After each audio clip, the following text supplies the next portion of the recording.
Para cerrar la parte oratoria, le damos la palabra a nuestro compañero secretario general del Zunca, Daniel Liberio.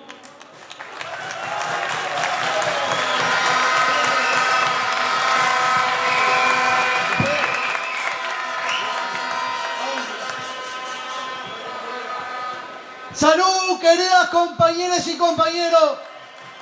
Saludamos esta gran movilización que estamos realizando el día de hoy, pero trasladamos el saludo a todas las movilizaciones que se están desarrollando a lo largo y ancho del país.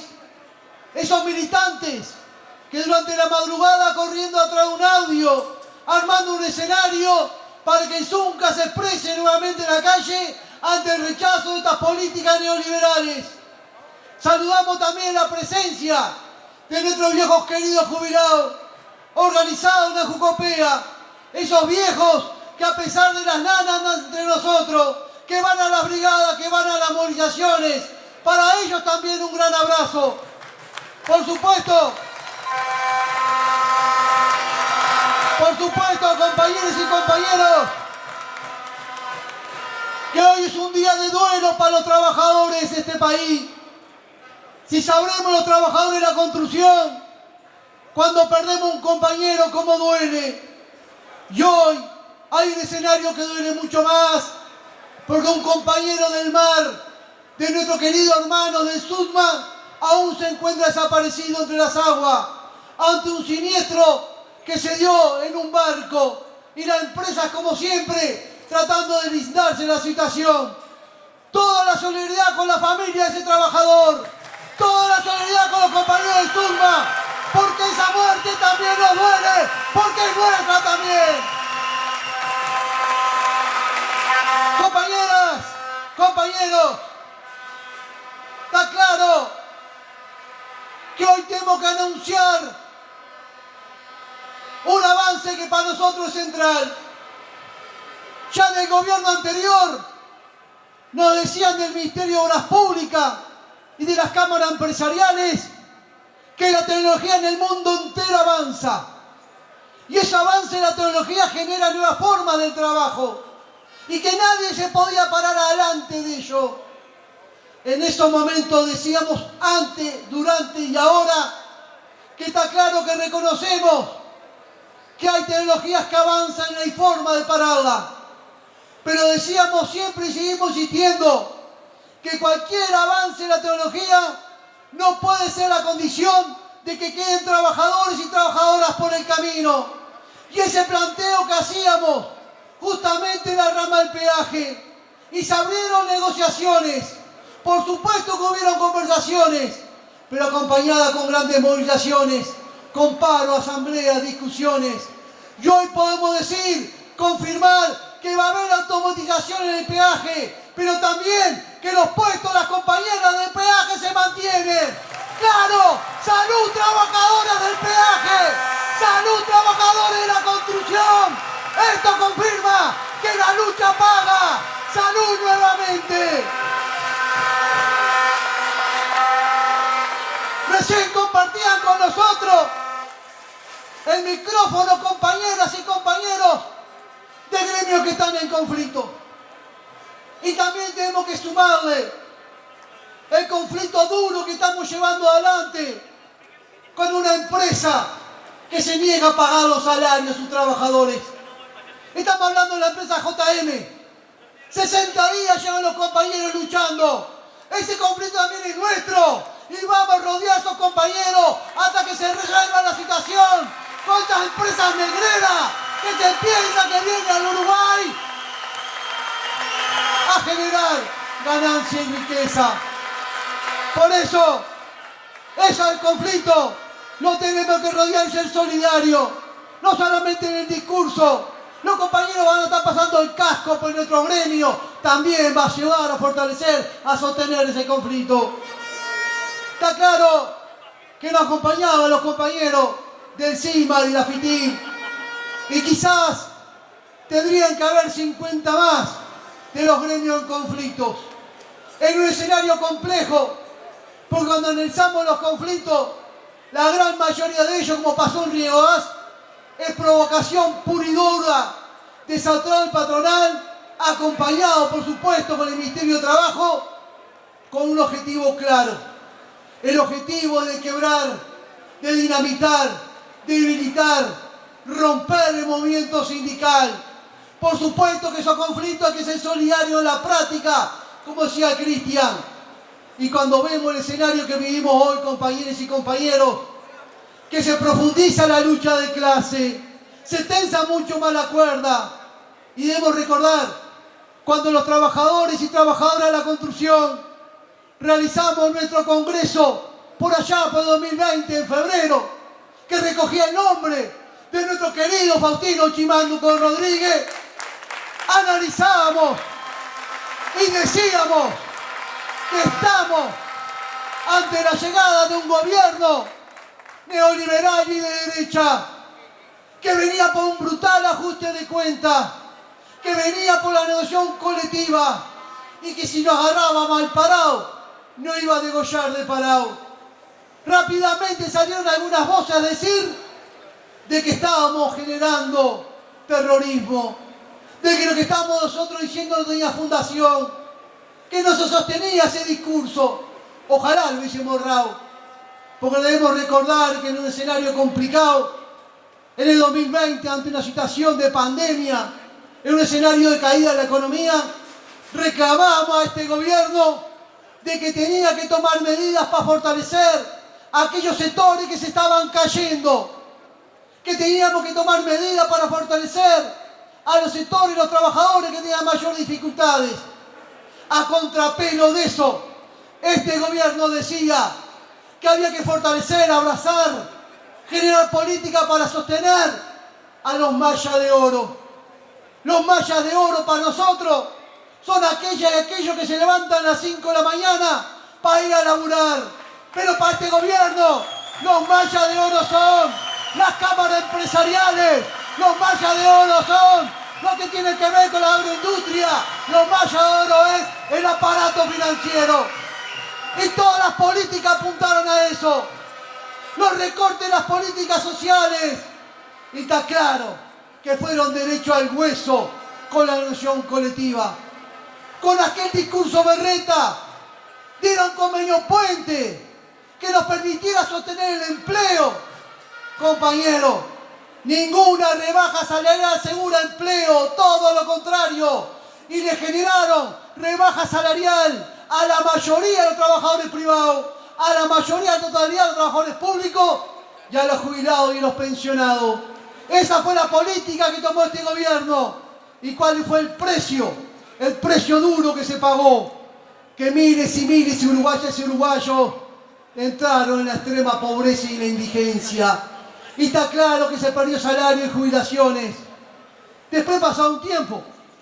Hoy, todos los economistas del país dicen que el Uruguay recuperó la economía, que estamos en niveles prepandemia. La exportación es récord de lo que tiene que ver la agroindustria y por supuesto también todo el sector industrial. La acumulación de riqueza. ¿Y cuál es lo que se saca arriba de eso? Sobre estas políticas llevadas adelante por el gobierno. Que de un lado tenés esos mayas de oro que tienen depósito bancario en el extranjero por cerca de 10.000 millones de dólares. Una torta de plata. Y del otro lado que tenés, que dejó todas estas políticas, 60.000 pobres más que en 2019. Y esos pobres son gurisas y gurises, son mujeres jefas de hogar, son las que viven en nuestros barrios, en nuestras familias, en nuestros hermanos. Eso dejó estas políticas. ¿Qué dejó estas políticas? Acumulación de riqueza de un lado y del otro lado tenés pérdida salarial 2020, 2021, 2022. Compañeras y compañeros, algunos gremios lograron recuperar parte de eso y quizá los públicos algo recuperen, pero lo que se recupera, compañeras y compañeros, es el poder de compra de aquí para adelante. Lo que perdiste ya fue del bolsillo de los trabajadores al capital, del bolsillo de los trabajadores al patrón. No vuelve más. La carne, la leche, el pan que no compraste, nunca más lo comprás. Por eso saludamos la decisión de este gremio cuando dijimos en 2020 Nosotros no vamos a ningún convenio que nos garantice lo que significa sostener el salario. Y fuimos, atrancamos la pata 2020 y logramos el convenio que tenemos. Por eso, compañeros y compañeros, hoy confirmamos lo que decíamos en aquel Congreso. Estamos enfrente a un gobierno de derecha neoliberal que si puede nos degüella de parado.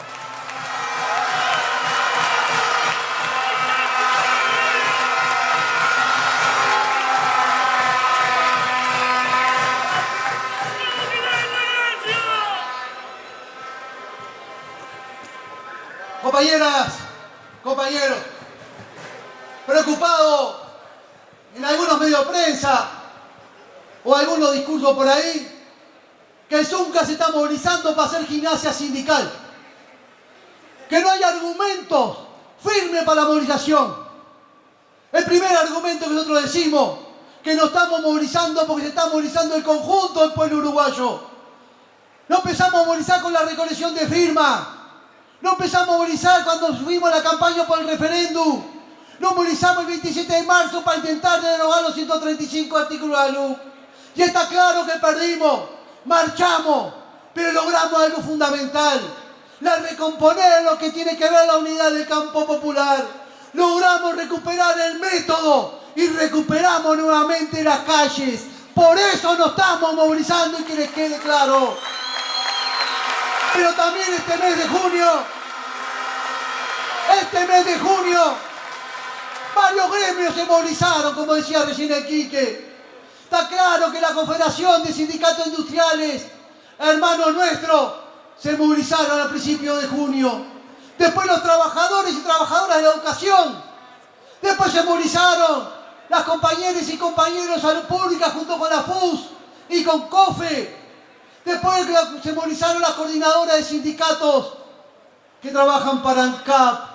Y está claro que se movilizaron las coordinadoras de ente en defensa de las empresas públicas. Y hoy se moviliza el Zunca. Y hoy nosotros estamos movilizando por la bandera principal que levantamos, que es el empleo.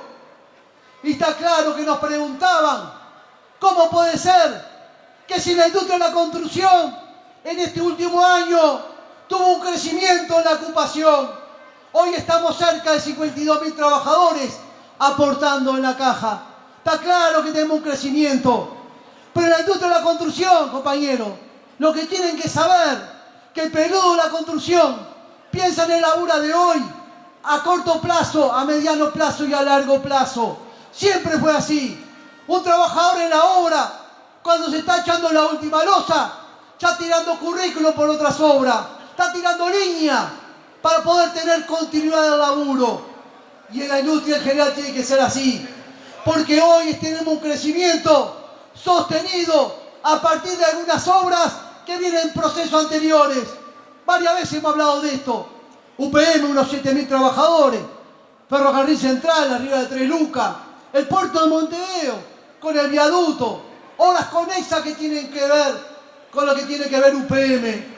Y está claro que la modificación de la ley de vivienda promovida generó que fundamentalmente en la capital hubo unas fuertes inversiones en el sector inmobiliario. Claro que eso genera mayor empleo y genera condiciones que tenemos hoy. Pero compañeras y compañeros, tenemos que mirar a mediano plazo. Y para febrero, marzo, por ahí, terminan algunas obras de estas importantes y la caída de los puestos de trabajo supera los 12.000 puestos de trabajo. Y no lo pueden sostener únicamente con la inversión privada. Por eso, nuestra movilización tiene que ser por el empleo. Y lo que reclamamos para generar el empleo tiene que ver con la inversión pública. En el 2004, cada 100 trabajadores, 20, 22 más o menos, estaban afectados a alguna obra pública. Ya en el proceso 2006 para adelante, con fuerte inversión en las empresas públicas y en las obras lo que tiene que ver en educación, en salud y en vivienda, pasamos a tener casi un 35, un 38% de trabajadores afectados a las obras públicas. Y el recorte brutal de este gobierno en las obras públicas genera la posibilidad de que tengan una caída que no se pueda sostener. Y cuando el gobierno dice hace poco de que este año va a ser un año récord de inversiones, amigo, queremos darle la pata a la sota. Porque quizás no sepamos mucho de economía, pero palpamos. ¿Cuánto hace que no se hace una obra nueva para la educación? Un liceo, un CAIF, una UTEC. ¿Cuánto hace que no se hace una obra nueva para la salud? Una policlínica, un centro de atención de salud, un hospital. Se está haciendo algo en el cerro. Después no hay más nada. ¿Cuánto hace que no se hacen viviendas de realojo o viviendas de interés social? Entonces no vengan con cuentos, porque en los primeros 26 meses de este gobierno, el recorte en vivienda fue de 130 millones de dólares. ¿Y qué viviendas se recortaron? Las viviendas de MEVIL, para los sectores más carenciados del campo. ¿Qué se recortó? Las viviendas que tienen que ver con el realojo, las viviendas que tienen que ver con las cooperativas de vivienda. Degollaron ahí abajo.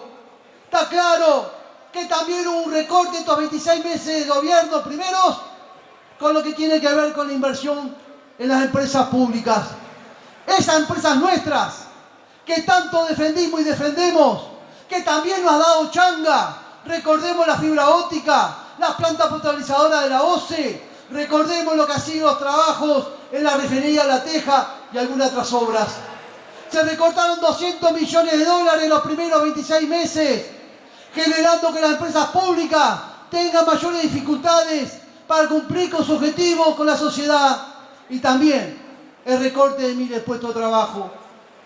Y está claro que el Ministerio de Obras Públicas, que todos los días corta cintas de obras viejas, hoy también, analizando, hay un recorte en los primeros 26 meses de inversión del Ministerio de Obras Públicas, con financiamiento propio del Ministerio de Obras Públicas, de 110 millones de dólares.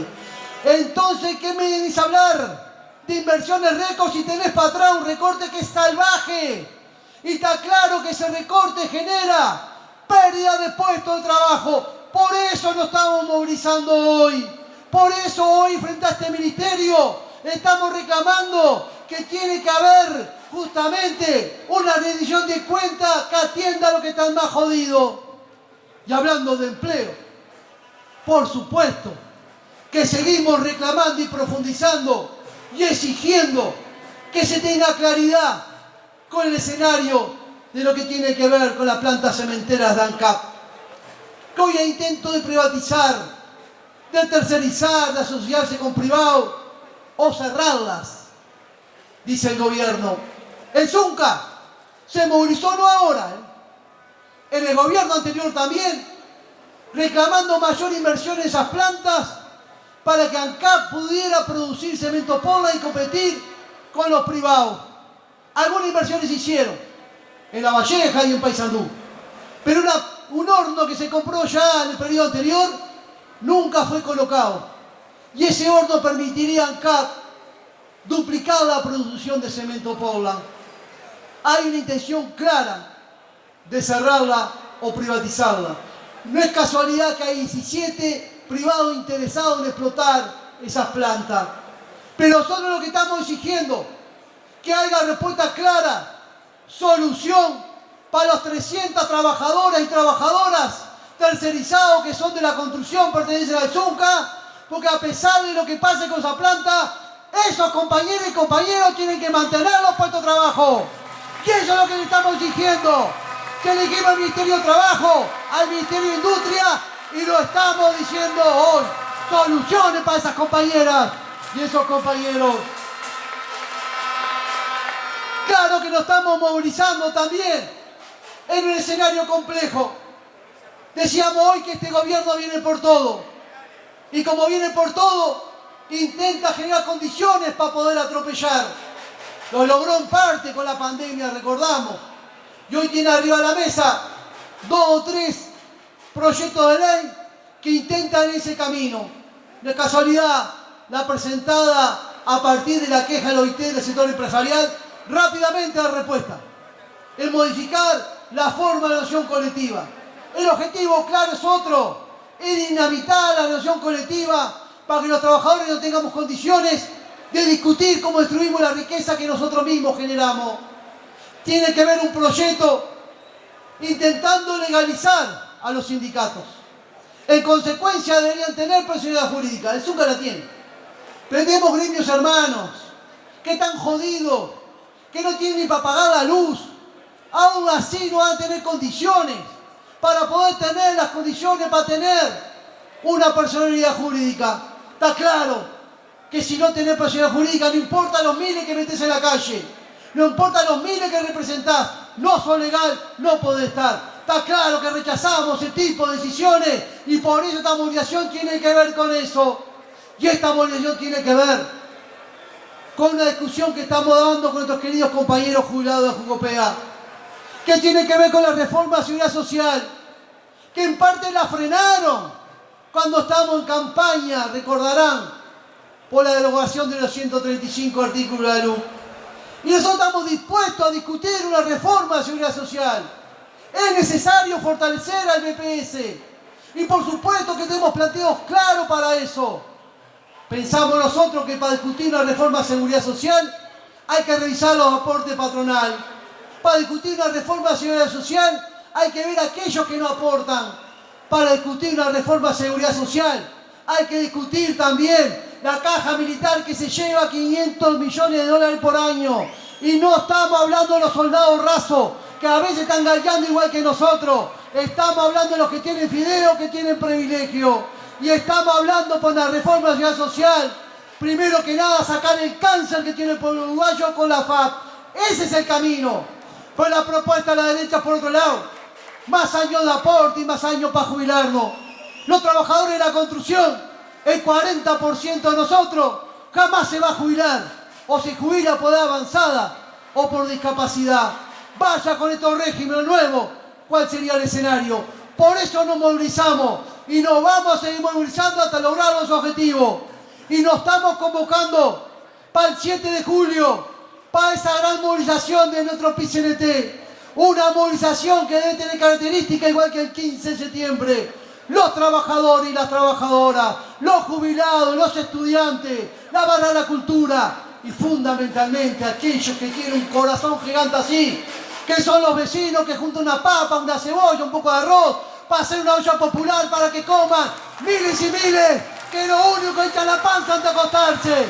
Claro que es con ellos, es con los barrios organizados, son los que se la juegan de verdad y los queremos con nosotros en la movilización. Que este sindicato pelea por salario, pelea por condiciones de trabajo, pero también peleamos por los otros. Por eso vamos a profundizar la presencia de nuestros fondos sociales, conquista de la huelga general del 93, esos fondos sociales que están desparramados en los barrios, construyendo talleres de cultura, talleres de deportes. Hay que ver que en esos barrios nosotros vivimos. Muchas veces un gurí que va al taller es un cliente más que le sacamos la boca. Si habrá que trabajar en esa línea, compañeras y compañeros, estos fondos sociales que generó 2 centros de atención para la primera infancia, para nuestros gurises, vamos a seguir trabajando y entre poco anunciaremos más centros para el interior del país. Claro que ese es el camino y vamos a trabajar como gremio. Y vamos a trabajar como gremio en una política de trabajar que no se inunde más las cárceles con nuestros gurises, que no se inunde más las cárceles con el pobrerío. Y pensando en eso también vamos a trabajar para que haya una atención a la educación de nuestros gurises y también nuestros compañeros. También es el aporte que le hacemos a la sociedad, compañeras y compañeros. Claro que el 7 vamos a estar movilizados, como estamos hoy. Ante un escenario complejo, sí. Un gobierno de derecha, sí. Pero lo vamos a hacer igual. Porque este gremio, este sindicato tiene raíces muy profundas. Y está acostumbrado a pelear en momentos complicados. Y venimos a raíces de nuestros viejos queridos. Cuando en plena dictadura del 74 se movilizaron para defender la ley 14411 que hoy disfrutamos. Que no van a temblar las patas. Vamos a movilizarnos con el que se pare adelante. A esta derecha, a este gobierno, se va a encontrar con los trabajadores de la construcción en la calle, como lo hicieron nuestros viejos. Salud, compañeros y compañeros. ¡Que viva el Zunca! ¡Que viva el PCNT! ¡Que viva la clase obrera! ¡Que viva el pueblo uruguayo! ¡Salud! ¡Salud! ¡Salud!